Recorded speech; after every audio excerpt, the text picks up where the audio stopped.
What's going on, guys? This is not my usual video. I normally don't make videos in this style or format, but I think it's time. It's time for a change. It's time for a change in a lot of things.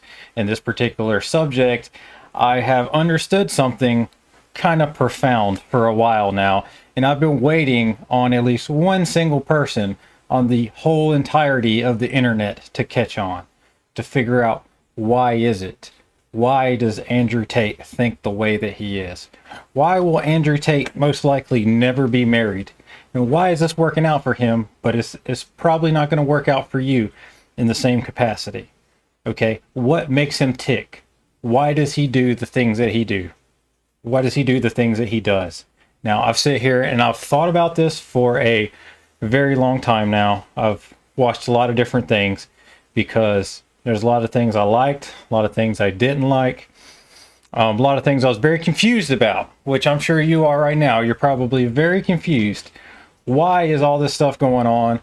Why is this happening? Well, I am about to tell you the exact truth of everything. So, Andrew Tate, why will this man never be married? And it's a very simple answer. Very simple answer, okay? Because in a sense, this man is already married. This man is married to his brother, okay? Not in a gay way. I'm not talking about a gay way. You know, you got to open your mind to really understand exactly what I'm saying, okay? This man has a relationship with his brother from poverty to now, and he has made every single move, every single moment of his life for him to be with his brother. For him and his brother to never have to separate, to never have to leave, to be able to share anything they want. They didn't have anything. He used to talk about how even when they were both kickboxers, how they still didn't make any money, and they lived together in this small shitty house, and they would eat rice and peas and minced meat, which I'm not even I'm an American. I don't even know exactly what minced meat is, you know. But he said it tasted so bland and they had to eat it all the time, so they called it flavor, because that was the only thing that would give it flavor, is just by calling it flavor. Other than that, it's just going to be flavorless. And they might add a little hot sauce to it every now and then. So, I mean, this man has gone through extreme adversity with his brother by his side, and now even with his cousin Luke. And these men want to do whatever they can to stay together, and there's going to be nothing to come between that, okay? And why people can't see this, why people can't understand this loyalty, is like beyond me. It is so freaking confusing and shocking that the general population, not one word has been uttered out of this. And I've looked up a lot of stuff. I've seen a lot of things, okay? And this is something that, unless you're a male and you have had a similar type of experience with someone that you love, it might be a little hard to understand. But I don't feel like it should be, you know, because there's a lot of people that would love to be in the same situation with the other person that they love, you know. Like for example, I have a cousin. We were very close. We grew up around each other. We were raised together all the time. We were around each other 24/7. But we also were raised in two different households. Not all the time, but sometimes, and we had kind of two different paths in life, two different things. We didn't get to fully collectivize ourselves into one entity. This man and his brother is collectivized themselves into one entity, and everything they do is for the betterment of each other, okay? Like a car, it's not Andrew's car, it's not Tristan's car, it is their car. Okay, it is whatever they have, they all share. It might be in somebody's name. It might, not technically be both theirs, but for all intents and purposes, everything they do is to be together. Okay, and a lot of people talking about the sexist stuff about him.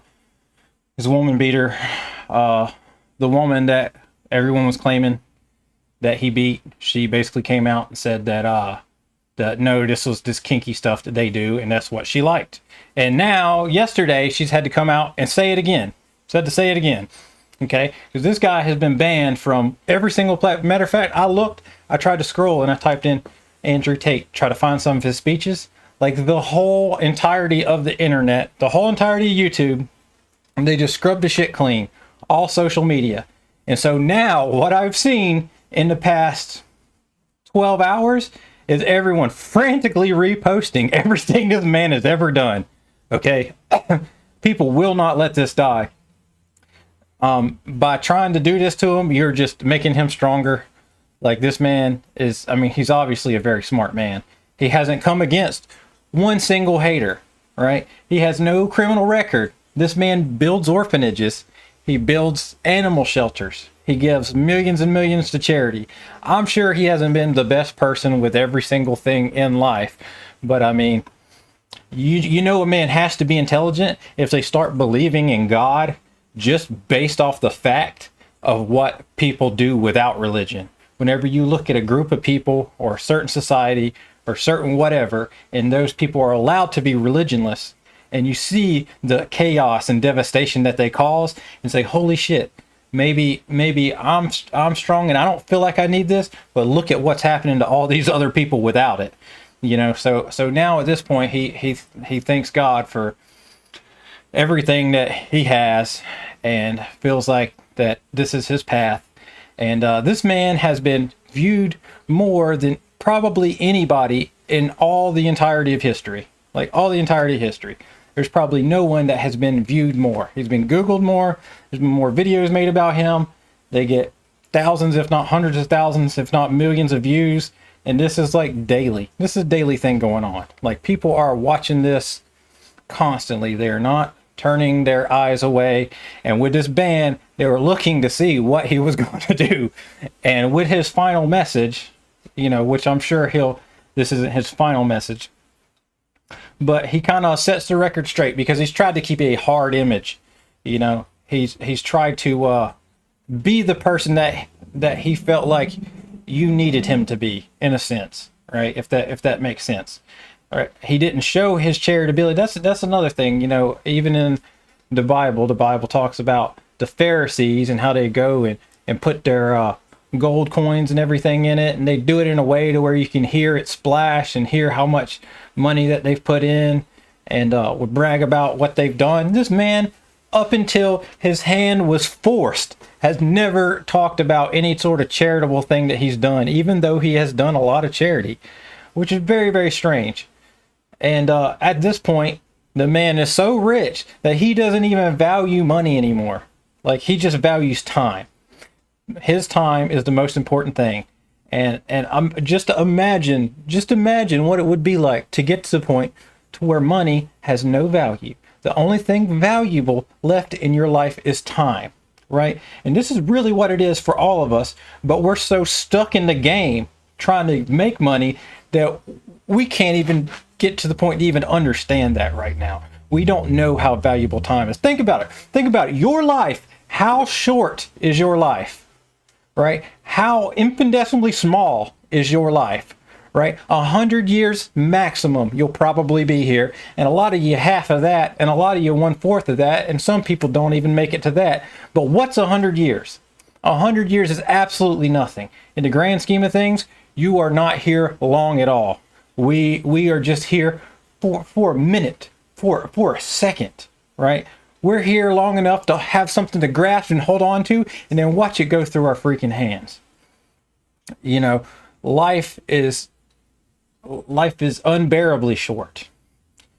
And time, they're not making any more of it. Yeah, of course they are, but it's not for you, right? Time is always going to be, but it's not going to be for you. You have a life expectancy. Will you come back? Is there heaven? All this stuff. You can debate that all day. But right here in this one life, you do not have much time at all. And to sit here and watch everybody fight over this, there's a reason why this man has been brought into the forefront. And we're about to see something, I think, especially crazy. I don't know what in the world is going on here, but there is something definitely unprecedented going on. I mean, nobody has ever in history gained popularity this fast, become so viewed, and every last word that they say scrutinized. And since nobody's ever been so hated, right? Since, like, what, Hitler? And then when Hitler was alive, there was like 1 billion people on the planet. There's 8 billion people on the planet now. So I dare say that there's more people on the planet that hate him than there was people on the planet back in the day that hated Hitler. Because I know when my grandma was born, I looked it up. There's 1 billion people here. Okay, there's 8 times that now. So there's more eyes. There's more people hating. There's more people seething. There's more calories being burnt and spent on this man, and people getting mad and chopping up videos. And he's right. The more you talk about him, if you hate him, the more you talk about him, he's not going to go away. He's just going to get bigger. Yeah, 90% of your audience is going to agree with you, but there's going to be a 10% that's going to be like, well, let me look into this. Let me look into this. And a lot of them are going to go to his Hustlers University or whatever. I mean, you got to think, this man has many endeavors, and this one endeavor that he has what, 120,000 people at least $50 a piece. Okay, this man is making $8 million a month just off of this one thing, right? And he's right. No matter if you hate him or not, it's not going to change the way he lives. It's not going. It's not going. You're not going to kick him out of his Bugatti. You're not going to make it to where he can't go from place to place, right? And his comments about, I thought it was interesting. His comments about Romania, about how people think he's a sex trafficker, and about how he thinks, you know what, it's kind of racist to think that Romania is really going to put up with that Romania is going to allow a sexual predator to exist and go around and do everything and go in and out the country all the time freely. If they really thought that this man was so horrible, they wouldn't do it. But this man has 0 criminal record. I don't even think he's ever had a charge. Like, this man has no criminal record anywhere. If you can find one, please show me. I'd like to see it. So, and he's talked about how in his life, you know, people's messed up, people's cheated on their wives, or people done something, you know, horrible, and they've lost it all, and then they've had to start back over. They made mistakes. He said he's never been that person. He's always got up early, ate his vegetables, done exactly what he was supposed to from beginning to end. He's got up every day and done what he's supposed to without complaining and without caring. Do exactly what he's supposed to. He's never been that guy to just sit here and make mistakes and need second chances. No, he has been a pretty upright person in his life. And you know what? One of my first exposures, I seen what was it, the Shipwrecked 2011, and his brother Tristan was on there, and you know, of course, they were raised by a chess master that was in the military, and just how to see how this guy came into the situation on the island. Like, he just made himself the most valuable person that he could. He started building everybody's shelters. He worked from the time he got up to the time he went to bed, and that's how he lived his life. He was the only one there that could start fires. There's one other guy at the end that ended up starting a fire, but that guy was a cheat. Like, he used a lighter. He smuggled a lighter on, and by the blessing of God, that guy made a mistake, done something, and then they went through his stuff and they found a lighter, and they found out that guy was a cheater. And I think that guy went on to do another season and something like that. I mean, he's just love crazy guy over somebody that he's never even gonna see again. I mean, had his priorities all messed up. But no, Tristan, he had his priorities straight. I have never seen a young man at 23 have their priorities so much together. Okay. And if a lot of people were in their same situation, they would not come out like they did, because they'd be too lazy. They wouldn't be motivated enough. They wouldn't believe in themselves enough. But whatever their dad installed into these two youngins when they were kids, whatever he put in them has lasted their entire lives, and they are still together, and they will be together until one of them dies. Right? That's just how it's going to be. They're going to be together forever. It's not going away anytime soon. And even getting a chance to see this, I mean, it's crazy. Okay, and you think about this, and a lot of people. Okay, well, we just talked about cheating on his wife. Well, don't he sleep with other people? Yeah, but they have a different agreement. It is a very, very different thing to have a lot of money and enrich other women's lives, and all of you to the same agreement that you all know exactly what's going on. You're not cheating on them. No, there's no expectations of it. There's a big difference between that and then marrying somebody and saying, hey, you know what, baby, you're the only one for me. I'm never going to cheat on you. And then you go behind their back and do something shady that is against your social contract, that is against your disagreement to that person. Okay? You should not be doing that. Anytime that you are lying and being deceptive to somebody, that is overall the main problem, right? But a lot of people look up in the Bible, which I'm sure a lot of people think Solomon in the Bible was a misogynist. He had 300 wives, 300 something wives, and then he had like 600-700 concubines and women. And which Solomon did it kind of different than let's say a dictator would today, because you take a dictator like Mao Zedong, he would date the 8-year-olds to the 14-year-olds, 12-year-olds, 18-year-olds, whatever. He'd come to your city, and any girl that he wanted, if he wanted your daughter, he's taking them. He's taking them all. But you know what? He's not keeping them and taking care of them and making sure they have nothing to worry about. No, Mao Zedong is using them, doing what he wants to with them, and is sending their ass right back home to their parents for their parents to take care of them after they've been disgraced.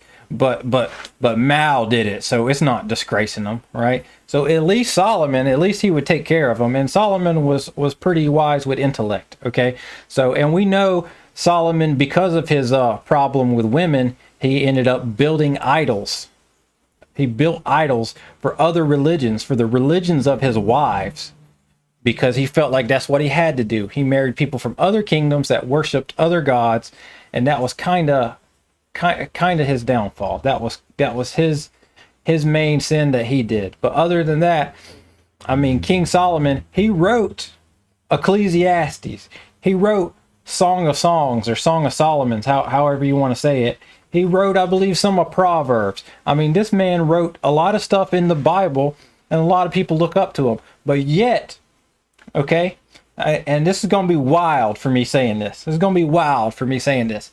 Yet, I guarantee you Solomon, right, wishes he had a Bugatti. I guarantee you Solomon wishes he was soaring on the plains, right? I guarantee you Solomon was wishing that he had the modern things that we had today. Yeah, he was a king. He had a lot of gold. He had a lot of influence, but there was nowhere near as many people alive on the planet today. There was nowhere near as many resources. There was nowhere near as much connection of people. There was no internet. There's none of this stuff, all right? So, I mean, if you really think about it, this man is a greater king at this point, okay, than Solomon, than King Solomon, right? This guy is like a freaking biblical character, okay? And nothing in me wants to say this to you. I've thought about this for a while. I don't want to say this to you. I don't care to. This doesn't do anything for me. I'm probably going to get nothing but backlash for even saying this. And that's if anybody even watches this. All my videos, you know what? I'm tired. I'm tired of sitting here making videos, writing out a script forever, putting together a whole bunch of little clips and doing all this stuff. And then 30 hours later, I got a video and then I still got 14 clicks on it. I did all that work for nothing. When I could just really just sit here and talk from the heart and just explain to you like a man the way I feel about something. I mean, I'm doing a bunch of unnecessary stuff that there's no need for it. There's no need for it. I don't have that type of audience. I don't even have a audience. Nobody's watching my videos. Nobody's seeing anything that I do. And maybe once they do, maybe I might change my style of content because, you know, like it's been going around, you know, what you can say when you have 500 people and what you can say when you have the whole world watching you is two different things. That's two different audiences, you know, and we've all said some crazy things. There's a lot of things that people were taking that he said that's from 5-10 years ago. Right, I get it, right? But you really got to understand, back just 5 years ago, just 10 years ago, it was a completely different world. When I was growing up, I remember I was about 16 years old. I got my first cell phone, and it was a Nokia with a color screen. It had different colors on it. I was like, what? I can do all this cool stuff, but it had no service. So I took it back. That was with AT&T, and then I got whatever T-Mobile was back then, Suncom. And so my mom brought me home the Suncom phone, and I thought it'd be the same phone, right? And then it had a little green screen on it, and you could just play Snake, and it was a Motorola one. And I was so pissed. I was so pissed. I wanted to play. I wanted to have the color screen, and I was mad. I would have rather took no service and have a color screen than have all the service in the world and a green screen. Don't know why, but that's the way I felt. And there wasn't no internet. I remember it was like I was like 16 years old when I first got a computer, and other people had got one before me. But then I was also in a band, and my singer, he would come over just to use the computer and stuff like that, be chatting online, and that was so big to us. Our minds were blown. You couldn't sit there and connect. People didn't know. I went to a church, right? In the church, I love the church to death. I love the people in the church. You know, I've had good experiences there. I've had bad experiences there. I mean, horrible ones. I mean, I've been brought to the brink of my existence, of questioning everything with these people. But ultimately, I felt like it did good for my life, even though at that time it was a very different time from today. The things that they had, and Lord, please forgive me. I know that they might have different feelings in this, but the way I feel as that place, it was more like a cult then than it was today. Today, we know a lot of things and we believe a lot of things that we didn't back then. There's a lot of stuff now that's not going to fly that flew back then. But you know what? People didn't have internet. People were a lot stupider. I mean, people are still stupid now, but 10 years ago, 15 years ago, they were really, really dumb, right? They didn't know better about so many different things. They treated people horrible. There's a lot of social pressure. And you know what? They didn't mean to do it. They thought that was the way. And the preacher, God rest his soul, he was a great man. He built many churches. He done a lot of great things, you know, but he also made a lot of decisions that I didn't agree with. And even back then I was, you know, not so much back then, more so now. I just look back on it, I was like, holy crap. Like, did that really happen? But it was a different time. The man did the best he could for the time that he was in. Okay. But we're in a completely different time now. He raised great sons that's gone on to do churches. Now they've split from their uncle, and there's all this other stuff. The uncle runs the original church that used to be ran by their dad. A whole lot of stuff. But I have nothing against any of them.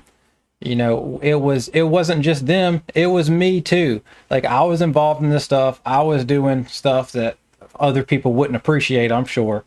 But as much as I didn't agree with what some of their decisions were, I also made decisions of my own, right? Later on down the line, made decisions of my own that were very, very negative, and I negatively affected a lot of people, probably more so than all of them in the church combined could ever do. You know, I became a very bad person. I was a very bitter person. I didn't understand why my life wasn't working out the way that I wanted it to. I thought, oh, if I follow God and I just give all my money, you know, that was one stupid thing that I would do. Instead of taking care of myself, I remember I got $2,000 back from the school for going to college, and then I got another $2,000 back for like this grant thing, and I took it all and I blew it on fixing up this church out in Mullins, South Carolina. This whole thing. We were from the beach, and they sent me down there. I would drive there all the time for I believe it was like $100 a week. $100 a week, and they fought me over the $100. Didn't think I even deserved that, no matter how much I did. And I was very bitter about it for a long time. I'm not bitter about it now. You know, looking back on it, all of it all together, it made me a better person. Okay. It made me see a lot of things that I didn't see back then. But I almost destroyed myself on the way to that revelation. But I thought that sincerely that if I just tried to do the right thing and give God all my money, everything was going to work out for me. All right? No, that's not the way life works. And just because you're giving it to some church, because you're giving it some organization ran by some men, does not equate to you giving it to God.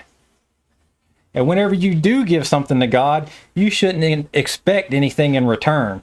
I thought I was like making an investment. Like, hey, I'm going to give them these thousands of dollars and God's going to immensely bless me back. No, that's not the right motives to be given in. So, and when I see people giving to charity and people doing what they're supposed to, building orphanages, building animal shelters, doing all this stuff and not mentioning it at all, you know, this man is operating on a very high intelligence level. Do I agree with everything he says? No, but here's what I would say. Right, I always remember this one scripture about an angel came down and was talking to Joshua, and I guess they bowed before him and they said, "Are you for us or against us?"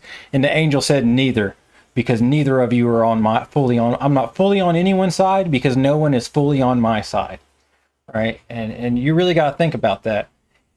You and another person, if you and another person 100% agree on everything, you are either lying, okay, or you are easily manipulated, and you just want to go along with somebody else and believe falsities. There is no two people on the face of this earth that should ever agree about anything. If you do, you are doing something wrong. Never agree with anyone 100% ever, right? No one is fully on your side, ever. So never be fully on anyone else's side, ever. That's just the way it works. I mean, should you hate somebody because they disagree with you? No. I like debating people. Oh, well, back in the day, I used to like debating people. I used to like talking to people about different things, and I noticed myself and some of the people that I was talking to, we wouldn't take stuff personal. But then there'd be other people that come in and they'd be yelling and screaming and getting their emotions all in it and stuff like that. What's the purpose in that? Why you want to sit here and yell at somebody? We don't have to agree. There's no law that says I have to agree. And for you to, I've seen a lot of very, very egotistical people think that they have the only way. They have mastered all of space and time and the Bible and knowledge and logic, and you have to do exactly what they say. And if you don't agree 100,000% with every single point that they have, then your ass is going to hell. You might as well just go die somewhere, right? I've seen that kind of mentality. And for you to impose your beliefs on someone else like that is a freaking atrocity, right? You should never want to do that, because guess what? You're just as dumb as the next person. Your way is not the 100,000% correct way. There's a lot of things that you do. If you think like that, there's a lot of things that you do that you don't even notice that you are 100,000% wrong about, but you are just too stupid to see it. You know how you can tell if you're intelligent or not? You know how you can tell? I want you to ask yourself right now. Close your eyes and ask yourself this. Am I intelligent? And if the answer is yes, you're a dumb motherfucker. You're dumb. If you think you're intelligent, you are fucking dumb, right? The only people who are really intelligent, or even have a chance of being a little bit intelligent, are the people who do not feel like they are intelligent. The people that know that there is more to learn. People that know that there is more to life, and that there is more out there, and there is more that they have not seen. So I'm going to leave you with this, but this is why, this is what makes him tick. This is what's been going on, because I've been wanting to make this for a long time, this video, because I've thought about this for a while, and it just wasn't the right time yet. I had a lot of different things going on in my life, and God just didn't make it to where I could make this right now. But all the circumstances aligned. I've been able to make this in one clip. I'm not going to edit it one bit. There's not going to be one cut. You can go back and look at all my other videos. There's cuts all in it. I've just karate chopped the shit out of it, right? But this, I'm not going to do it. I'm not doing it anymore. I might still, I'm not going to say I'm never going to do it. I might still do some videos like that, I'm sure. But this is how I want to talk. And if I don't, if I can't think fast enough to tell it to you like this, then obviously I don't care about it enough. obviously I'm not knowledgeable about it enough, and obviously I shouldn't be talking about it. So if you can say something completely and keep on going with it and know exactly where you're going and be passionate about it, then that's what you should be talking about. And it's taken me, I can't tell you how long it's taken me to notice that. I don't know who this video is for. I have no clue. I don't know if anyone will ever even watch it. I don't know. Will people hate me if they do watch it? Let's say the video does take off and people do end up watching it. Will they just hate me for it? You know what?